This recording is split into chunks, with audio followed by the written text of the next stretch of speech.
માં આગળ વાત કરીએ એક એવો કિસ્સો સામે આવ્યો છે જ્યાં બાળકીના પિતા તેમજ સંબંધી પર આરોપો લગાવવામાં આવ્યા છે। દત્તક લેનાર આરોપી પર છે દેવું થઈ જતા બાળકી વેચી હોવાનું સામે આવ્યું છે। સાબરકાંઠાના હિંમતનગરમાં બાળ તસ્કરીમાં ખુલાસો થયો છે, જ્યાં બાપને દેવું થતા દીકરીનો સોદો સગા બાપે કરી નાખ્યો।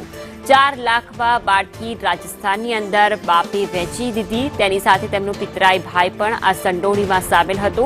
જો કે આખો જ મામલો સામે આવતા હવે પોલીસે બાપ અને પિતરાઈ ભાઈની ધરપકડ કરી છે। 6 આરોપીઓ સામે ફરિયાદ દાખલ થઈ છે। વ્યાજ બદલ બાળકી લઈ ગયા હોવાની ખોટી વાતો ઉપજાવી કાઢવામાં આવી હતી અને પોલીસ તપાસમાં હવે આખો જ મોટો ઘટસ્ફોટ થયો છે।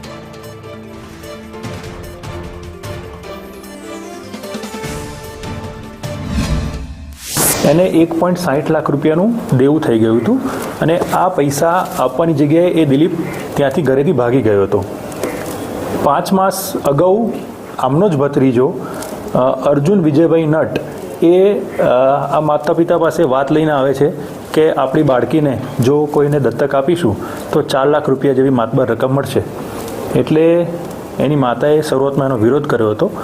એના પિતાએ આ બાબતે સંમતિ દર્શાવી અને અર્જુન નટ, લખપતિ નટ જે ઇકો ગાડીનો ડ્રાઈવર છે, શ્રવણભાઈ નટ, શરીફાબેન નટ જે એના કુટુંબી છે, એ તમામ ભેગા થઈ રાજસ્થાનના અલવર ખાતે ઉમેદસિંહ નટને આ બાળકી 4 લાખ રૂપિયામાં એ દત્તક આપી હતી।